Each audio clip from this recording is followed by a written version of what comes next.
Welcome, ladies and gentlemen, to Truth on the Tracks. I'm Brandon Turbeville, your host. For those of you who are just joining us here for the first time tonight, I'd like to remind you that you can catch Truth on the Tracks here every Monday night and Friday night at 9 p.m. Eastern Standard Time here at ucy.tv.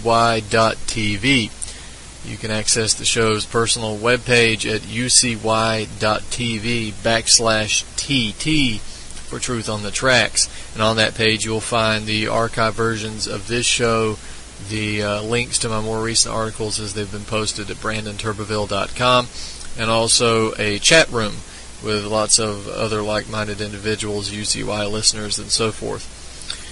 I'd also like to remind you that you can catch my work as it comes out. I'm a staff writer for activistpost.com. Feel free to go to that page, click on the Contributors tab, and find my name under Staff Writers. Click on my name, and that will take you to the Activist Post archive page. You can also go and check out the antimedia.org and progressivegazette.com, because these are additional websites that I write for on occasion. I'd also, if you're interested in my work specifically, I would encourage you to go to brandonturbeville.com. This is the website where I repost all of my articles, all of the archive versions of this show, the YouTube videos, the links to books and so forth. I actually have book tabs up there as well that you can buy my books. And, of course, contact information and other relevant information on brandonturbeville.com. So that's where you should go. And if you're interested in supporting me, then, obviously buy my books is the best way to do that. And I'd also like to take a minute to encourage you and get the panhandling segment of the show out of the way initially, but I'd encourage you to go to the UCY homepage, ucy.tv. And underneath the banner there is an Amazon link, and you can tell the Amazon link because it says Amazon link. The words Amazon link are hyperlinked, and anytime you order on Amazon, if you'll just go to ucy.tv and click on the Amazon link, it'll take you right to Amazon, and you can just shop as you normally would. This is a way to support UCY without having to spend any extra money, without having to actually donate. So for those of you who order online, please go shop through the UCY Amazon link, because that supports the network, and that supports the broadcast that you hear on this network 24 hours a day, 7 days a week. This stuff is not easy to put together, and certainly it costs money. So this is an easy way for you to support the network. So I just encourage you to do that. I haven't been told to panhandle for the network, but nevertheless, it's a good idea. This show has a vested interest in the network staying on the air. So, got a lot of issues to talk about tonight. I'm not sure we're going to get to all of them. Foreign and domestic issues. The recent appearances, I would encourage you to check out at brandonturbeville.com. I've had a recent appearance on Truth Traveler with Aaron Dakins of GCN Live, and we talked for 2 hours about the Ukrainian situation. Of course, I will admit that I was a bit foggy because I was undergoing a session of food poisoning, and so it's a little bit groggy there. But I also did an interview for an hour and a half with Sean Anthony of Flow of Wisdom Radio, and I wasn't sick at the time, so it was a lot more coherent. And we got into a lot of different topics, talking about color revolutions, Ukraine, and so forth. And I had a chance to address one of the issues that I've been seeing bandied about in the alternative media as well as the mainstream media. Now, the mainstream media you expect to be essentially full of BS, and you don't expect any good information to come from that. Fair enough. But the alternative media has been dropping the ball more and more lately, so it doesn't resemble a football game, more of as a basketball game. The ball is being dropped so much you think it's a dribble. And the Ukraine situation is yet another situation in which the alternative media has largely been out to lunch in some cases. Now, lots of people do understand that this is a Western-backed coup of Ukraine, and that Russia had acted defensively. Whatever you think about the annexation of Crimea, whatever you think about secession, pro-for, that's almost irrelevant. The idea here is that Russia did act defensively because this was an aggressive coup sponsored by the West. But there's this criticism of Obama, and there is plenty of criticism to go around. Obama is well deserving of all the criticism that he gets. But there's this criticism that Obama is weak, that he's showing weakness to Putin because of his reaction. This, of course, is coming from the neocon factions, the Republican factions, and these are always the factions that are always going to take the opposite line of the Democratic administration and always be warmongers. That's the only thing Republicans and neocons are consistent on, is that they promote war unapologetically. They are warmongers, and they admit that they're warmongers, and their criticisms of the Democrats and Obama specifically are that they're not warmongers enough. But unfortunately, a lot of this criticism of Obama being weak is also coming from our libertarian contingents. And not all of them, of course. Many of them have remained sane through this situation, but many of them, in their just absolute hatred for Obama, and again, it's justifiable hatred. Obama's terrible. Obama should be hated. But there's this uncontrollable, irrational hatred of Obama that they're willing to do anything in the world as long as it appears to be anti-Obama. So this idea of Obama being weak, I would ask, first of all, what the hell do you want him to do? What's your version of not being weak? Starting a military confrontation with Russia? Not a good idea. The idea here is that this has been turned into a masculinity contest for some people who can't see beyond their own levels of testosterone and their very poor, non-existent political analysis and political judgment, geopolitical judgment, and just streetwise knowledge. It's turned into a masculinity contest where we have to have our guy has to be tougher than the other guy. Well, I'm sorry.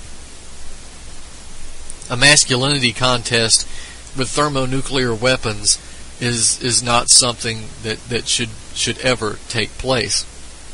It's also fundamentally ignorant because, as I mentioned earlier, this was an offensive Western coup. It's not that Putin acted aggressively and Obama backed down. It's that Obama and his administration were involved in a fascist coup in Ukraine and Russia responded. The response from the United States maybe has not been as strong as the neocons, Republicans, and John McCain's of the world would like. But nevertheless, it's been a response, and this should be de-escalated, not escalated. This is not something that should continue to be escalated. So, please, if you are criticizing Obama and you're listening to the show, you're criticizing Obama for being weak, then I would urge you to really sit down and think, is your hatred for Obama so bad that you simply are unable to be streetwise and to be, at least watchful?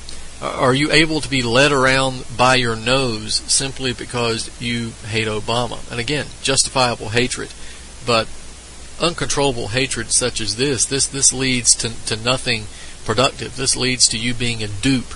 And if you're a dupe for a military confrontation with Russia, then I'm sorry, you're working for the other side, whether you know it or not. And you've got to get out of this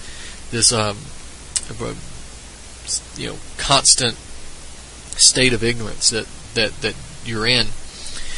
But now, I want to continue talking about color revolutions because I think it's an important topic. It's certainly relevant. And last week I tried to go into sort of the history of color revolutions, the science and the way it's done. In fact, I have an article entitled The History and Science of Color Revolutions Part 1 and Part 2, which I encourage you to get. In fact, if you really want to read in depth about color revolutions, I'd encourage you to go to my website and get my book, The Road to Damascus, The Anglo-American Assault on Syria. And there's 3 chapters in that book about color revolutions. In fact, I'd also recommend that you read Jonathan Mowat's article, The New Gladio in Action, Swarming Adolescents, which we're going to talk a little bit about tonight. And I would also encourage you to go to there's a website which actually escapes me now, but Color Revolutions and Destabilizations.blogspot.com, I believe, is the name of the website, and hopefully I'll be able to get that for you before the end of the show. Color Revolutions and Geopolitics.blogspot.com. I apologize. It's Color Revolutions and Geopolitics.blogspot.com. So go check out that website. They've got a lot of good information up there, and it doesn't look like it's been updated really since maybe early 2013, but still it's an excellent resource in terms of articles that really explain the situation. Not in Ukraine, of course, because it hasn't been updated since then, but in other areas of the world. And once you understand the mechanisms of color revolutions, you're more able to be immune to it, first of all, so you don't fall for it, but also you're more able to combat it in terms of propaganda and boots on the ground. So I'd encourage you to do that. Also, Barack Obama, The Postmodern Coup by Webster Tarpley takes a very detailed and layered method of exposing the color revolution mechanism that's used. And again, I would encourage all of you to go read that book. You can find his book at tarpley.net. It's important, again, to be streetwise with these situations. But in the meantime, I want to talk about Part 2 of the history and science of color revolutions, and this won't take up the whole show as it did last time, but nevertheless, we need to get into this. I talked about last time the idea, sort of the history behind the color revolution itself, but I also want to talk about some of the players and again, more of the bigger picture of the background. We talked about in this article Gene Sharp, Bob Helvey, and the Albert Einstein Institution. Now, the Albert Einstein Institution is by no means the pinnacle of international destabilization or color revolutions, and it's not the sole facilitator of it. In fact, this is just one more organization that exists in this entire network of destabilizations. And I'm going to come back to that if I can later on in the show. But things like the National Endowment for Democracy, the USAID, United States Agency for International Development, of course, the National Democratic Institute and the International Republican Institute that are involved as well, and of course George Soros' Open Society foundations, organizations. All of these are extremely important. None of them work entirely on their own, of course. This is clear enough. But nevertheless, we're going to focus here on the Albert Einstein Institution just because of what it has to do with color revolutions in terms of its history and in terms of the method, the mechanism of color revolutions in the history. And I actually want to discuss, I might even read some quotes from the Jonathan Mowat article that I mentioned earlier. But I talked about last week how color revolutions need slogans, they need symbols, they need boots on the ground, they need understanding of human psychology, marketing, and so forth. They need technological assistance in terms of getting these things off the ground. And this is true enough that one of these institutions that have been heavily involved in creating these coups, as I mentioned, the Albert Einstein Institution. Now, this was formed in 1983. It was an offshoot of Harvard University, and it was headed by Dr. Gene Sharp, and it specializes in, quote, nonviolence as a form of warfare. Now, Dr. Sharp, Gene Sharp, has been the executive secretary of A.J. Musta, and that's actually a U.S. Trotskyite labor organizer and anti-war, and I put anti-war in scare quotes there, organizations. That group is funded by George Soros and the National Endowment for Democracy. So we've got Albert Einstein Institution, A.J. Musta, and George Soros, meaning Open Society Institutes, and the National Endowment for Democracy, all involved here and connected. Now, Albert Einstein's president or chairman of the board is as far back as 2006 was Colonel Robert Helvey, and he was a former U.S. Army officer, and he had 30 years of experience in Southeast Asia. He served as a case officer for youth groups active in the Balkans and Eastern Europe since around 1999. Now, again, he's not the chairman as far as I understand now. This was in 2006, and this is going to become important as I move on here.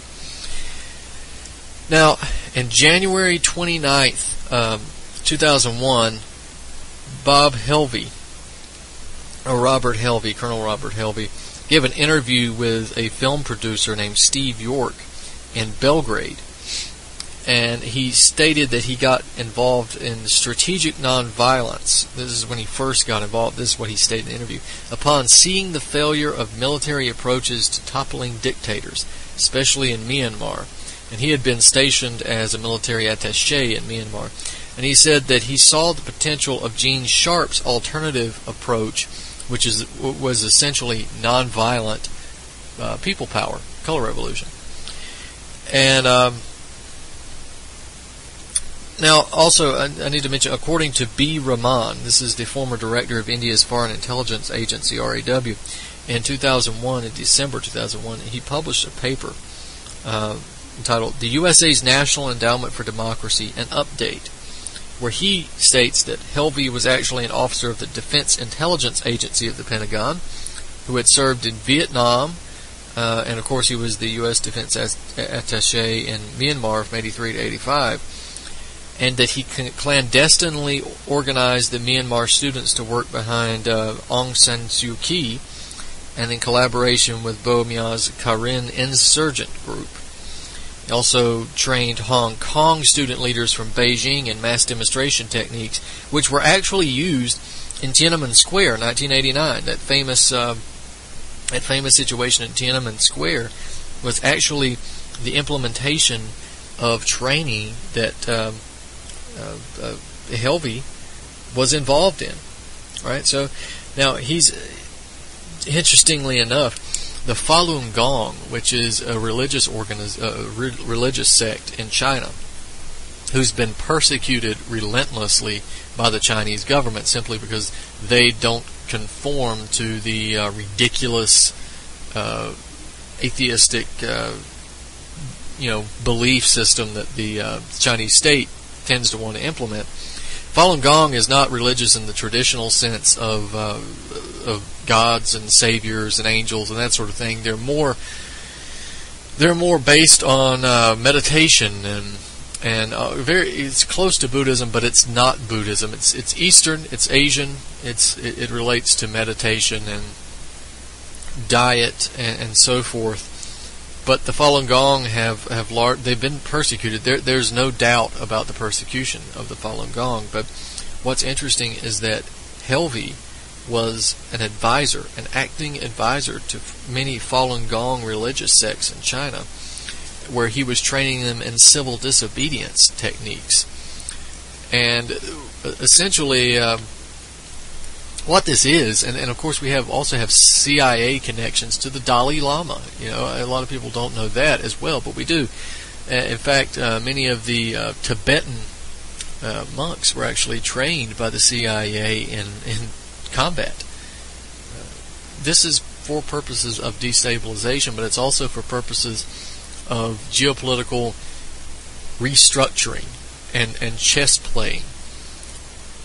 So it doesn't necessarily mean that the individual groups who are being persecuted are entirely CIA or Western controlled, but their leadership is. And this is important because if you want to direct a group, you don't necessarily need to control each and every member. All you need to do is control the leaders of that group, and you have them under your control. So Helvey retired officially from the Army in 1991, but he began working with the Albert Einstein Institution and George Soros actually long before he retired, so he just continued on with his work there. Now, Helvey wasn't even the backbone of the Albert Einstein Institute, despite his heavy involvement. Albert Einstein Institute actually relies heavily on the work of Dr. Gene Sharp, which Helvey actually mentioned as being inspirational. Now, the Albert Einstein Institution actually publishes books occasionally, and they published, one of the first books they published was Gene Sharp's Making Europe Unconquerable, The Potential of Civilian-Based Deterrence and Defense. That was published in 1985 with a foreword by George Kennan, who was considered the famous Mr. X, 1940s architect of the Cold War. He was also founder of the CIA Operations Division. Of course, this Cold War was nothing but a scam to begin with. The Russians and the Americans were not actually at each other's throats as they would have you to believe. In fact, if you really want to get an idea of what was happening, then read Carroll Quigley's book Tragedy and Hope, where Carroll Quigley actually states that we're often accused and mistaken for being communists, and many of our goals are indeed similar, are in common ground with the communists, but we're not communists, nor are we capitalists.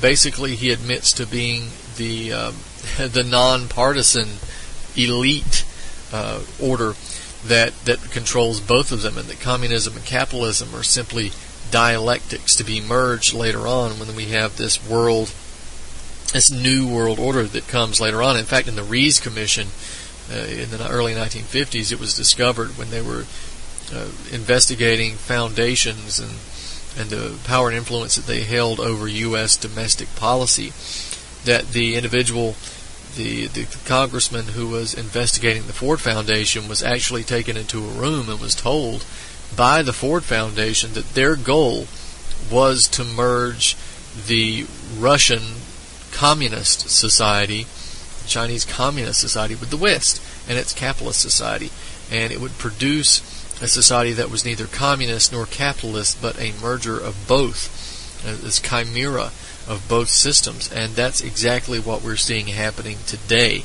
We're seeing the American system, which was once this unrestrained, lunatic, free market capitalism, which it merges, it becomes more communist. And you see the communist systems of Russia, which were everything state-controlled top-down, moving toward the more capitalist version of the West, and you see the watering down of both systems and the merging of the two.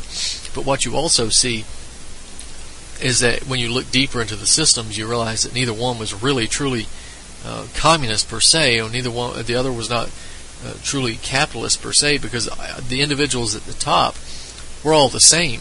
The individuals in the West funded communism in the East, and the manner of control at the bottom was much the same. Now, of course, the West didn't have the gulags and the mass exterminations that the East had, but nevertheless, they had to erase in the East a culture that had been there much, much longer, and the Western culture was more easily shaped because it was relatively new, and some other things were at play.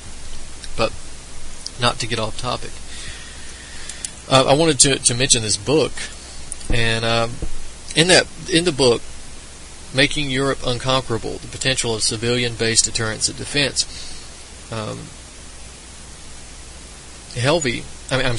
Gene Sharp actually reports that civilian-based defense could counter the Soviet threat through its ability to deter and defeat attacks by making a society ungovernable by would-be oppressors, and by maintaining a capacity for orderly self-rule even in the face of extreme threats and actual aggression.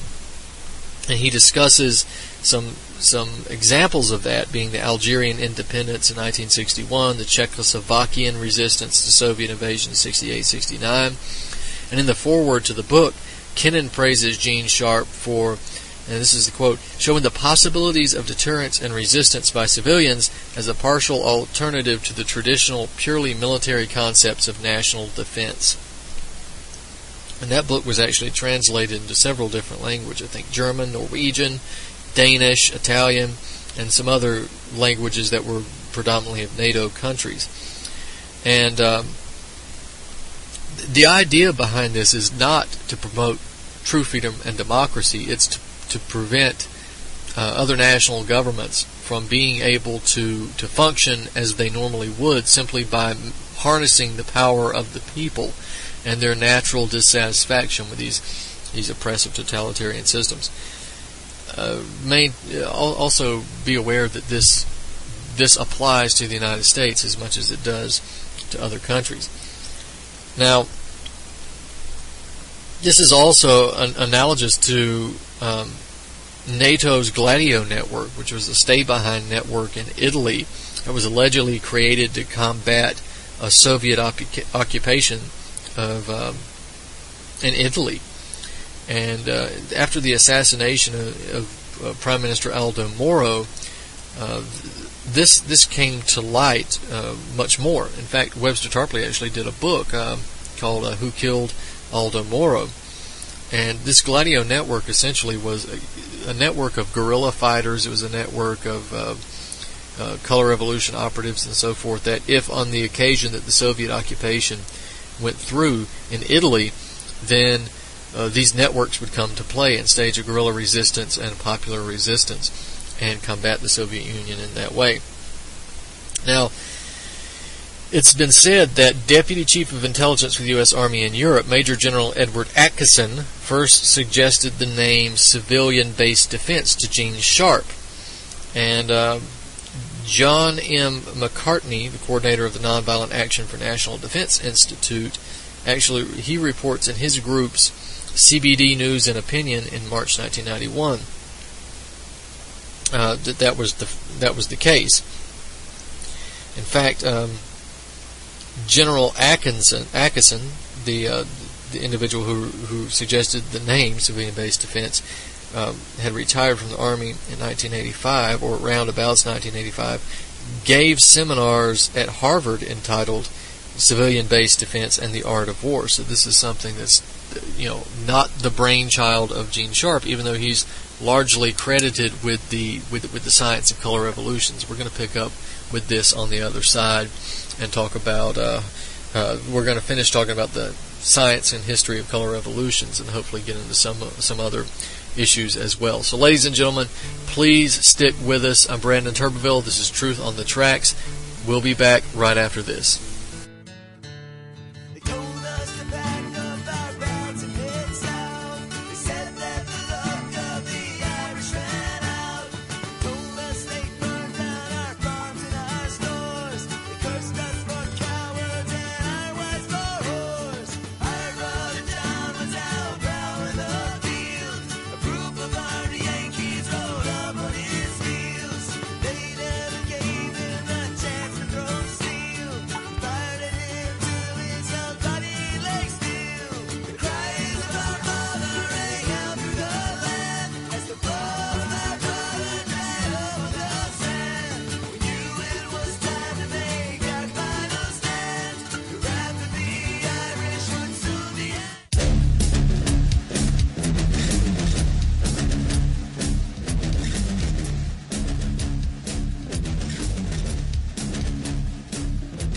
The revelation late yesterday afternoon that Russian President Vladimir Putin had called President Obama raised hopes that the crisis in Ukraine might be resolved through diplomacy. But that's hardly a sure thing. Tens of thousands of Russian soldiers have deployed near the border with Ukraine, and they show no sign of pulling back. For more about that, we're joined now from Washington by Anthony Cordesman from the Center for Strategic and International Studies. So there are some estimates by Ukrainians that there might be up to 85,000 Russian troops along the border.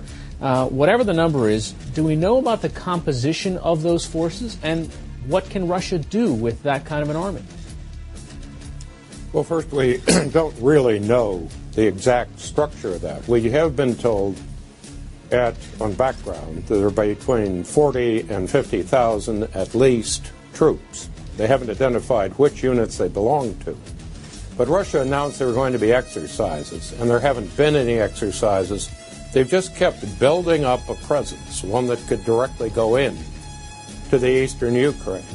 The other problem is that troops aren't the only problem. There are very large numbers of Ministry of Interior units that Russia also has. These are almost ideal troops for occupying cities and urban areas.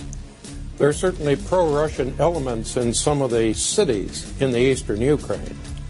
So at almost any time, you could have a Russian thrust into the eastern Ukraine, and one that could at least take some cities, probably in a matter of days, if not hours. We've been focused so much on Crimea. Are there other regions that we need to be concerned about? Last week we mentioned Transnistria, which is a small region on the border between Moldova and Ukraine. Russia has a limited presence already in the area. It's not a major combat presence, but there is no major combat presence in that area, in Moldavia, which is the nation to the west, or in the Ukraine to the east. So it certainly is an area where Russia could suddenly put pressure on the Ukraine. And there is an airborne guards division, basically, which could be moved in, at least in part, fairly quickly, because the Ukraine, frankly, is not capable of effective air defense. So Russia certainly has the ability to put pressure on the Ukraine in two different directions. And I think what's of great concern to the Ukraine is when Putin called Obama, he didn't talk about negotiations alone. He talked about the fact that Russia had no intention of invading if the Ukraine did not have hardline elements in its government, if there were no protests against the Russians. So it really was not, in any sense, a quick initiative towards peace. So countries like Estonia, Lithuania, Latvia, they've been asking for increased NATO presence. Do they have reason to be scared and concerned? I think really we have not seen any element of Russian mobilization or deployment, but these small Baltic states are near major Russian forces. They don't really have to do anything. They're already there to put pressure on them.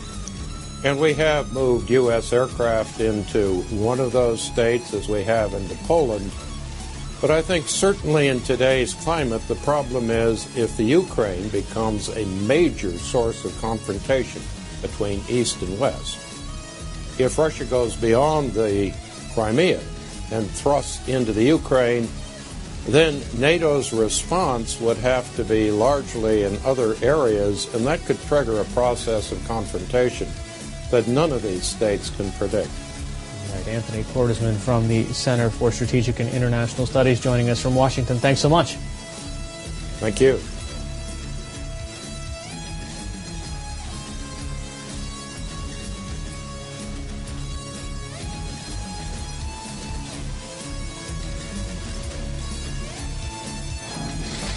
Egypt's defense minister, Field Marshal Abdel Fattah el-Sisi's latest visit to Moscow is widely seen as a shift in Egyptian policies away from the U.S. towards Russia.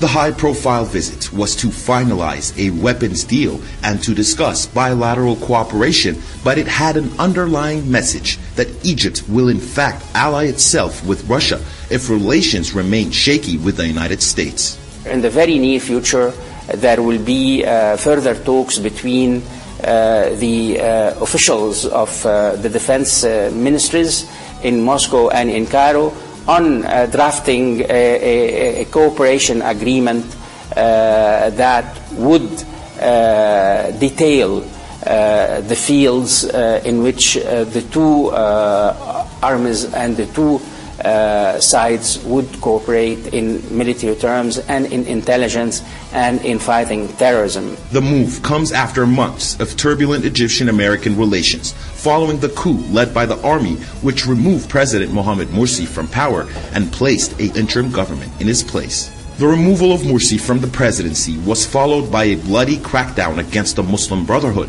which left hundreds dead and thousands in prisons, and was heavily criticized by U.S. politicians who held back on millions of dollars worth of aid that was to be granted to the government and army. I think it's a win-win situation for the two countries. Egypt is a regional power and so is Russia. All what we hope is a better and safer Egypt. In recent years, the influence of the U.S. in the Arab region has decreased compared to a growing Russian influence. Some believe that despite the shaky relations since the coup, the U.S. will restore its relations with Egypt to avoid losing a major ally. Egypt is a key player in the Middle East, and a shift in its policies towards Russia, if sustained, could alter the dynamics of regional developments. Karim Gamaluddin, Press TV, Cairo.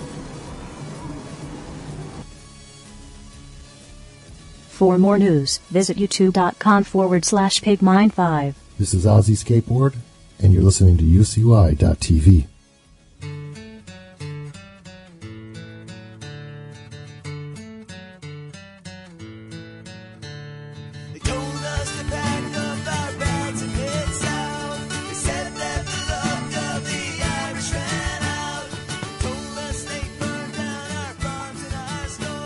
Welcome back, ladies and gentlemen, to Truth on the Tracks. I'm Brandon Turbeville, your host. I'd like to remind you that you can catch Truth on the Tracks here every Monday night and Friday night at 9 p.m. Eastern Standard Time here on UCY.tv.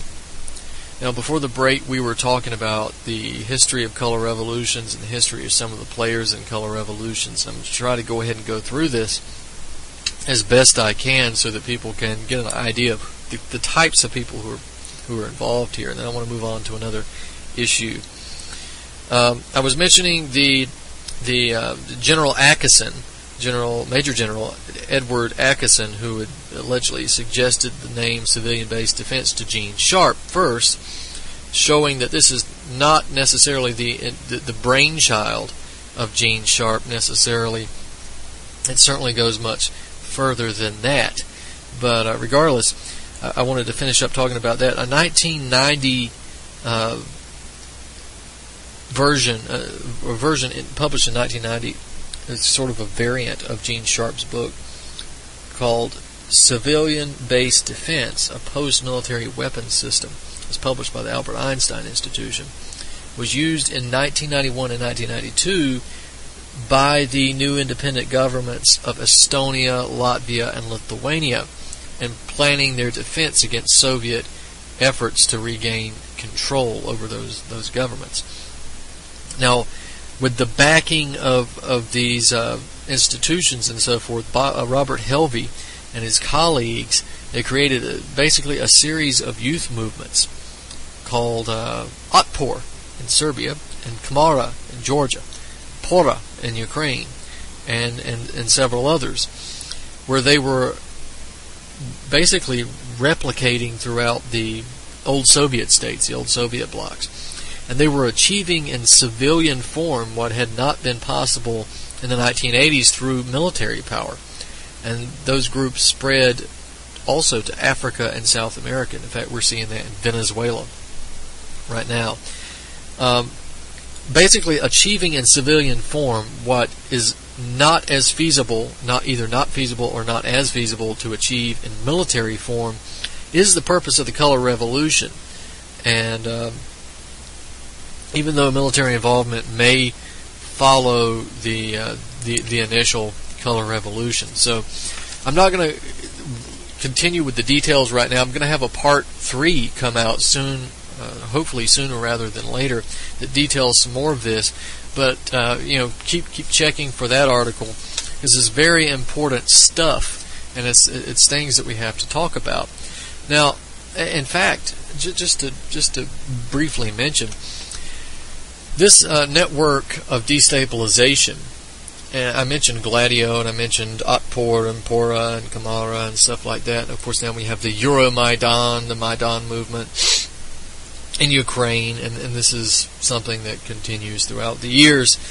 These are networks of destabilization that are heavily entrenched in these countries. These are international networks of destabilization. They are not domestic. They are not simply American or simply British or simply French or simply Russian or simply anything. There's nothing simple about them. This is something that goes back to actually Lawrence of Arabia, T.E. Lawrence as he's called. And Lawrence of Arabia is sort of the pioneer of, well, maybe not the pioneer, that might be too strong of a term, but he's certainly one of the pioneers, one of the leading historical figures that first harnessed the color revolution and harnessed the death squad motif. And basically, T.E. Lawrence was sent into these Arabian countries where, on one hand, he would establish networks of people who spoke Arabic, and he would also hire local Arabs. They would pretend to be citizens. They would form newspapers, newsletters, print shops, and so forth, and they would print news that was unfavorable to the regimes, and they would spread this information about the regimes. Now, the regimes may have been dictatorial, they may have not. This is really irrelevant in this sense, because the ultimate goal was to overthrow the regimes and to extend the British Empire into those areas. So he would publish unfavorable news about the regimes, true or not, and he would also have these local Arabs who would go into the bazaars and to the other local areas where the news was being discussed and so forth, and they would take the pulse of the people. They would see what was being talked about, they would see the opinions of the people, and they would report back to the higher-ups at the Lawrence of Arabian networks. And Lawrence of Arabia, of course, was also instrumental in setting up the death squads, essentially harnessing the fanatical fundamentalist Muslims to fight the more nationalist regimes. And of course, these regimes, again, may have been dictatorial in one sense or not. This was largely irrelevant. He created these death squads to put pressure on the nationalists, like the Waft Party, for instance, who wanted Britain and France out, or wanted, not Britain and France, but wanted Britain out of these Arab lands. They would get Muslim fundamentalists or dupes, like the Muslim Brotherhood, and this is where it comes from. This is the history of the Muslim Brotherhood. They would get these groups to fight the Nationalist Party, because they would tell the groups that this is not a caliphate, this is just a secular government, and whether it was secular or not was not necessarily relevant, because they were being told that it wasn't secular, that they needed to fight for the caliphate, which they did, like the idiots in Syria are fighting for the caliphate, or these death squads in Libya and so forth, who are fighting for the caliphate. And of course, they don't care about their nation. They care about their stupid fundamentalist version of a religion. And for that reason, they serve about as much good as they did in the days of Lawrence in Arabia. They serve as the Arab Legion. The British in Lawrence of Arabia's day, they were the British Foreign Legion, the British Arab Legion, and today they're sort of the CIA Arab Legion, and this is how these things continue. Of course, we also have networks that were created by Giuseppe Mazzini in Europe, and it was not just Italy where he set these networks up. It was all over Europe, and they were also called the Young Societies. Of course, this is where we get the Young Turks, of course. Well, you'd have the Young Italians, the Young Poles, the Young Germans, and the Young Russians, and that sort of thing. And these were secret societies in a sense. They were also destabilization cells and sleeper cells, much like Operation Gladio. Of course, Mazzini was also instrumental in creating the Mafia as well, and this is something that many people don't understand. From what I do understand, that Mazzini is just a variant of Mason, an Italian, I believe, as well. So some interesting things as well. So this network, this idea of destabilization and so forth, is not necessarily new, but it's very effective, particularly in a time where people have access to technology such as Facebook, Twitter, social media, but also iPhones, smartphones, and other methods of communications, laptops, the internet in general. This makes them more readily deployable and more effective at getting their message out. It also means that propaganda is much more effective. It doesn't take as much time, in a sense, as the other does. It doesn't require as many boots on the ground either. So there's that in terms of the color revolutions. Now, being dupes is an excellent segue to this next topic, and that topic is Rand Paul. I don't know how many of my listeners are fans of Rand Paul, but if you are, then please take a minute, breathe, take a vacation, think about what you're doing. Rand Paul is a neocon. Rand Paul is a Republican. Rand Paul is many things, but one thing he's not is one of us, and he's not also, even if you are a libertarian, he's not a libertarian. Rand Paul is a Republican. He ran on the right party, and he's also a neocon, and people need to get this through their heads. Now, I'll give you an example. There are many examples of Rand Paul's neoconservatism, whether it's his fear-mongering over Iran, and yes, he has done that. Whether it's his fear-mongering over Islam, yes, he's done that. Whether it's his fear-mongering over many other things, and his support for killing American citizens on American soil without charge or trial by drone, yes, he has supported that as well. And aside from his stupid austerity-promoting Austrian school economics theories, Rand Paul is still nothing but a war hawk, a neocon, and just an outright slimy individual. Now, I'm just going to give you an example, especially if the listeners, if many of you are concerned about the legal marijuana laws, or the legalization of marijuana, which I'm concerned about too, and I obviously support the full legalization of marijuana. No decriminalization, no medical marijuana, no certain amounts are legal but certain amounts are not. It is my position of this show that marijuana should be completely legal. You want to buy marijuana at a store, you can buy marijuana at a store. You want to grow your whole front yard with marijuana plants, then be my guest. It's your property. Enjoy the marijuana if you want it. So there is a new law being proposed, and it has been proposed, but let's see, the senators' names. Where are the senators' names that proposed this law? And it doesn't look like I'm going to be able to... Here we go. Representative Bob Goodlatte, a Republican out of Virginia, and Representative Trey Gowdy of South Carolina, a Republican of South Carolina. These are two reactionaries, apparently. And essentially, this is a bill. It's called Enforce the Law Act, and it enables the Congress to sue the President personally for failing to faithfully execute laws. It's already passed the U.S. House, and it's now seeing some support in the U.S. Senate, although admittedly it's unlikely that the bill will make it past the Senate because of the heavy presence of Democrats. The Democrats control the Senate. And also it's got to go to the President and be signed, and if Obama is not totally insane, then he'll veto it. But the idea is that Barack Obama is just running amok and making his own laws whenever he feels like it, and just refusing to enforce the important laws of the country. And it's fair enough to say that he's writing his own laws and that he's not enforcing appropriate laws. But we have a quote here by Rand Paul, and it says, as a recent quote, that Obama seems to be writing his own laws whenever he feels like it. That's actually a quote. Here's another quote. He also does need to enforce the law. We write laws, and he is just deciding willy-nilly. If he likes it, he enforces it. If he doesn't, he won't enforce it. And we really think he needs to be chastened, rebuked, and told that he needs to obey the Constitution. Okay, so this sounds good, especially if you hate Obama, as I do.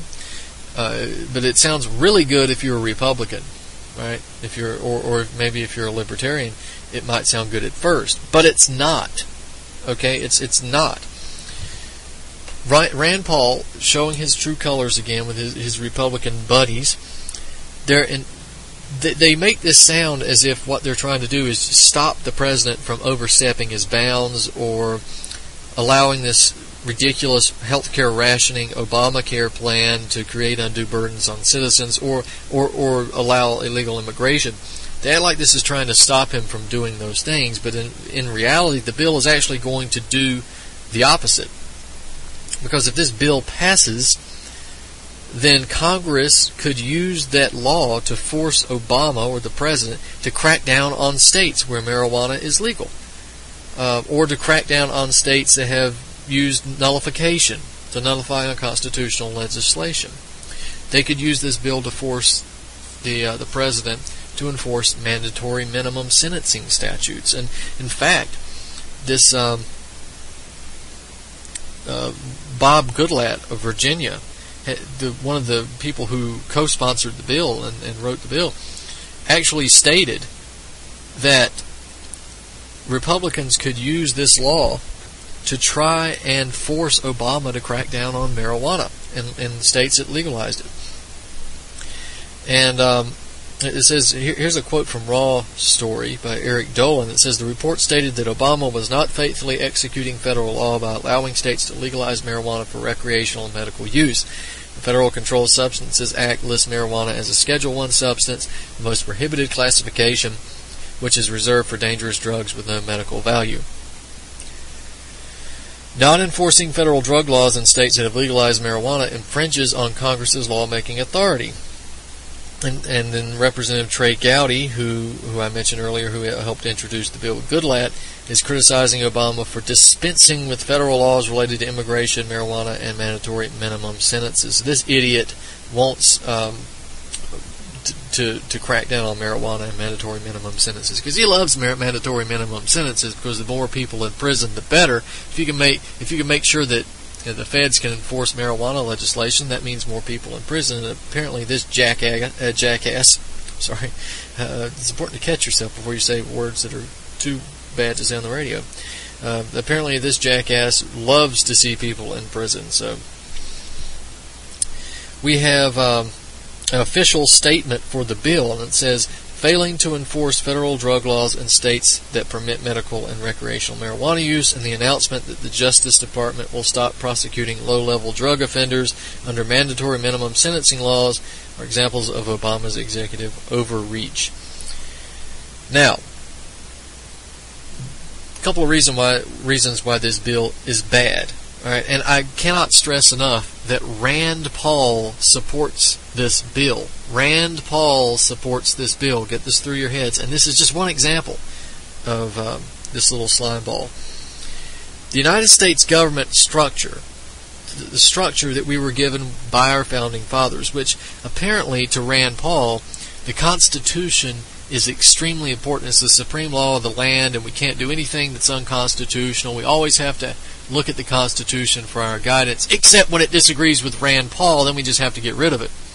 So, again, the United States governmental structure already has mechanisms to challenge the constitutionality of laws, particularly if those laws have been implemented, right? If they cause actual harm or a violation of rights, there are mechanisms to challenge that through the Supreme Court and so forth. And this can also be challenged through if the violation of rights occurs as a result of no enforcement of the law. So this mechanism exists to challenge these situations. Anyway, now if you want to enforce the government, particularly, this is a message particularly to libertarians, because Republicans are just they're on another planet. Republicans and Democrats are always on another planet. So this is mainly a message to libertarians. Do you want another law that forces the federal government to enforce more legislation? Do you really want another law that forces the federal government to enforce not only oppressive legislation? Do you know how many laws are on the books? Do you know what this could mean for your future? Do you understand the implications of what could happen if this law gets passed? And of course, it won't get passed. So I'm not trying to fearmonger over the law itself. I'm trying to use this as an example so people can understand what Rand Paul wants to do, and what just blind hatred of Obama can can cause, right? It can cause you to be propelled to the other side. I've made the analogy before. American politics, the American people are like being in a tennis game. The American people are the tennis ball. And you just constantly get hit back and forth across the court with a racket, you know. It's a lot of entertainment for a lot of people, and the players have fun, and one wins and one doesn't. It's a nice little competition. But if you're the poor tennis ball, all you do is get beat up, and that's what happens to the American people every time we have this type of election and this type of discourse. Now, it's also true that it's ridiculous. This law is ridiculous because you cannot have the U.S. president being subjected to personal lawsuits constantly, right? He simply cannot execute his job duties in a reasonable fashion if he's constantly worried about being sued personally, particularly by the parasites in Congress who would actually have a political incentive to sue him. This is not reasonable. Forget Obama, forget Bush, forget the other fools that they're going to put up as a puppet. Think about reality. You have to have a government that functions, and this is not a way to do it. Otherwise, what happens is that you elect a president to fight lawsuits for 4 years. This is ridiculous. But nevertheless, Rand Paul is jumping on board because Rand Paul doesn't support or doesn't work for the American people. Rand Paul doesn't represent the American people. Rand Paul also doesn't work or represent libertarians. Rand Paul works and represents for Rand Paul, meaning Rand Paul will go along with Republicans and neocons because that's where Rand Paul's bread is buttered.